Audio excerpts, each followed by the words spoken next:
Assalamualaikum warahmatullahi wabarakatuh.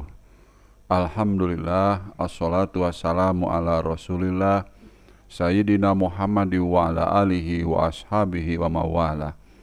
Amma ba'du, faya ayuhal hadirun, ittaqullaha la'allakum tuflihun. Pada kesempatan ini, marilah teman-teman mahasiswa dan para santri kita membahas tentang perkawinan beda agama dalam tinjauan maqasidus syariah.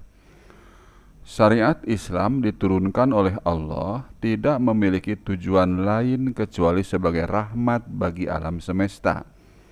Dalam kajian usul fikih, tujuan dari syariat Islam disebut dengan istilah maslahah, bahwa tujuan ditetapkannya syariat adalah untuk merealisir kemaslahatan dan menghindari kerusakan atau mafsadat.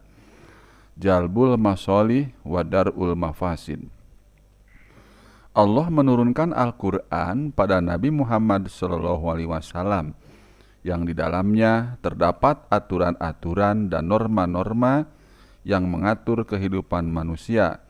Itu bertujuan untuk mewujudkan kemaslahatan bagi kehidupan manusia di dunia maupun di akhirat. Demikian juga Allah mengutus para rasul dan nabi sebelum Nabi Muhammad agar mereka menyampaikan pesan wahyu yang berisi aturan-aturan dalam kehidupan untuk kebahagiaan hidup manusia di dunia dan akhirat. Maslahah sebagai tujuan dari syariat Islam akan tercapai apabila kehidupan manusia terjaga dan terpelihara. Al-Quran dan Al-Hadis dengan berbagai ketentuan hukum dan sanksi yang ada bagi pelanggaran terhadap ketentuan tersebut memiliki tujuan untuk merealisasikan kemaslahatan dan menghindarkan kemadaratan.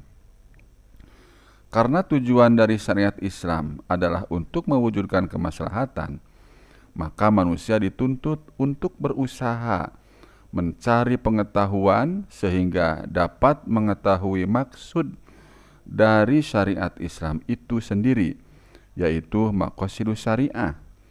Selain itu, manusia juga dituntut untuk berusaha mencari pertimbangan-pertimbangan yang tepat dalam menerapkan hukum tertentu, sehingga kemaslahatan yang dicapai dari penerapan hukum tersebut adalah kemaslahatan yang sebenarnya sebagaimana yang dituntut oleh syariat.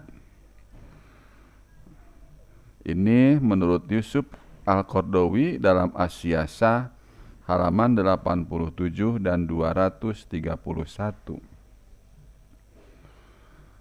Bukan kemaslahatan yang nisbi. Kemaslahatan nisbi ini bisa merupakan kemaslahatan dohir saja, tetapi di belakangnya terdapat kemadaratan, atau kemaslahatan yang kecil tetapi menimbulkan kemadaratan yang lebih besar, atau kemaslahatan sementara tetapi menimbulkan kemadaratan jangka waktu panjang. Dalam menetapkan suatu ketetapan hukum, pertimbangan-pertimbangan yang dilakukan harus didasarkan pada bukti atau dalil-dalil yang jelas.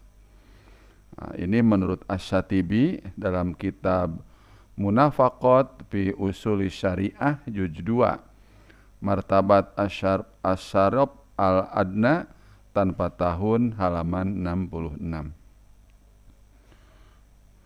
Bahwa ketetapan hukum akan mengantarkan kepada kemaslahatan, bukan kerusakan. Menurut Imam Asy-Syatibi, syariat Islam tidak menuntut sesuatu yang sulit, yakni sesuatu beban yang berat bagi umat Islam dalam mengamalkan ajaran agama. Ketika dalam suatu kewajiban terdapat pilihan antara yang berat dan yang ringan, hendaklah dipilih cara yang ringan, karena Allah menghendaki hal-hal yang ringan dan mudah bagi manusia dan bukan suatu kesulitan.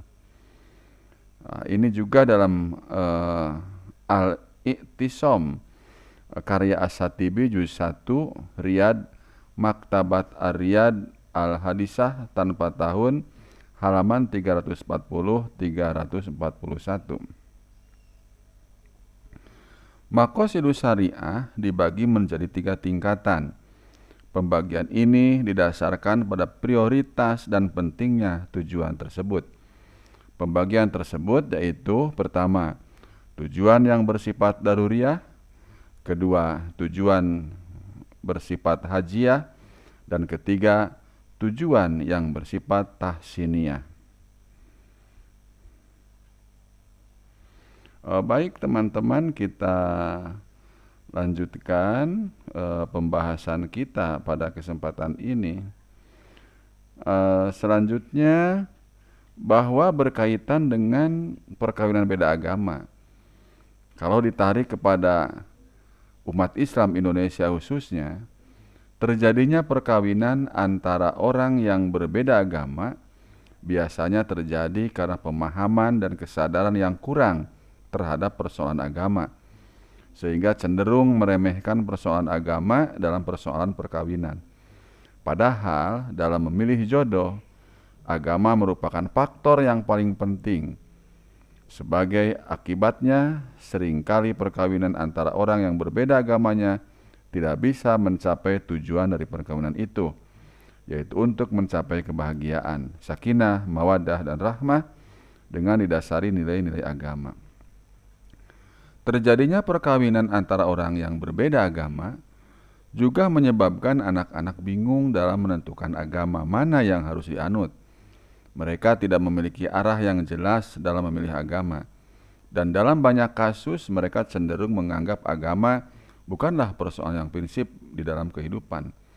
Agama hanya formalitas yang tidak memiliki nilai, lebih-lebih memberikan aturan hidup yang harus ditaati, atau bahkan mengikuti agama orang tua yang non-muslim, padahal anak selain sebagai penerus kehidupan manusia atau orang tua, anak juga merupakan amal yang bermanfaat bagi kedua orang tuanya setelah keduanya meninggal dunia.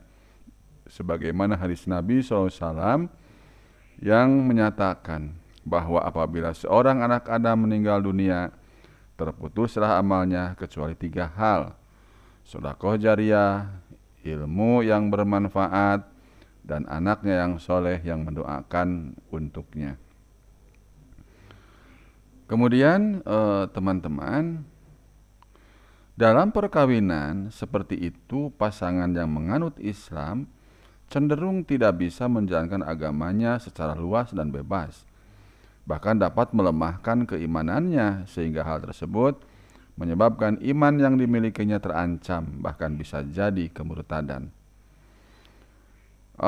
Saya melihat beberapa bukti bahwa perkawinan beda agama lebih banyak tidak mengantarkan kepada tujuan yang diharapkan dalam Islam. Paling tidak terdapat beberapa kasus ya, antara perkawinan laki-laki non-muslim dengan wanita muslim. Dalam perjalanannya, wanita tersebut pada akhirnya keluar dari Islam, termasuk anak-anaknya mengikuti agama bapaknya. Kemudian juga ada kasus perkawinan laki-laki muslim dengan wanita non-muslim. Laki-laki tersebut tetap Islam, istrinya tetap non-muslim, tapi anak-anaknya agamanya berbeda-beda. Ada yang Islam dan ada yang tidak Islam. Ada juga kasus laki-laki muslim dengan wanita non-muslim. Dalam perjalanan agamanya, laki-laki tersebut tidak jelas, sedangkan anak-anaknya menjadi non-muslim. Ada juga kasus wanita muslim menikah dengan laki-laki non-muslim. Kemudian wanita tersebut keluar dari Islam, masuk agama suaminya. Ada juga kasus wanita muslim menikah dengan laki-laki yang ketika akad nikah, laki-laki tersebut masuk Islam. Setelah keluarga ini dikarunia anak, laki-laki tersebut kembali agamanya, yaitu murtad. Kemudian terjadi perceraian. Jadi berdasarkan teori maqasidus syariah, perkawinan yang seperti itu termasuk perbuatan yang membahayakan kemaslahatan agama. Meskipun secara harta mungkin mendapatkan kemaslahatan dengan terjaminnya kebutuhan hidup. Karena mayoritas ekonomi dari kelima contoh keluarga yang tadi saya sebutkan itu cukup, bahkan mungkin berlebih atau kaya. Hal yang demikian tidak sesuai dengan tujuan syariat Islam dalam persoalan perkawinan. Kekhawatiran terhadap terjadinya perkawinan tersebut juga dinyatakan oleh beberapa ulama, antara lain Quraisy Shihab.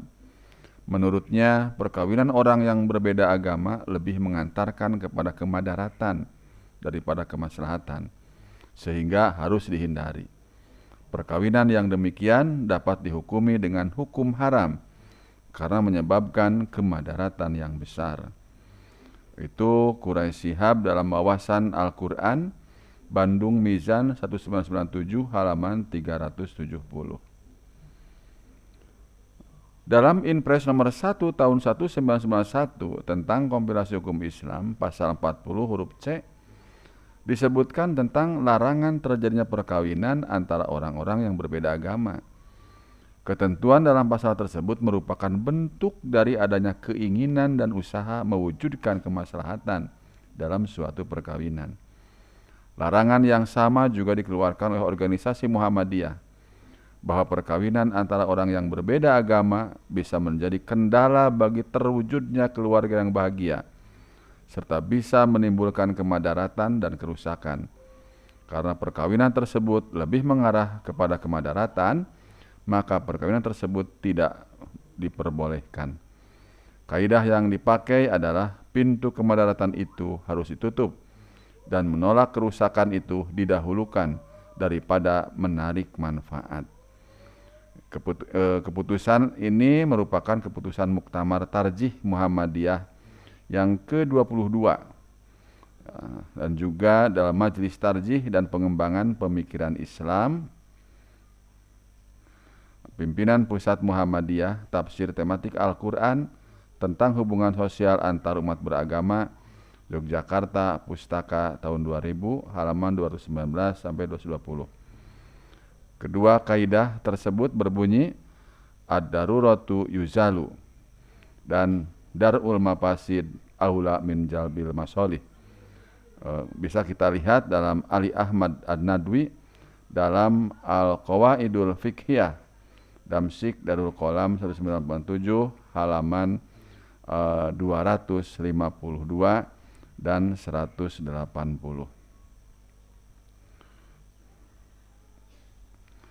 Baik teman-teman, kita lanjutkan ya. Itulah tentang perkawinan beda agama dilihat dari maqasidus syariah. Semoga bermanfaat. Wassalamualaikum warahmatullahi wabarakatuh.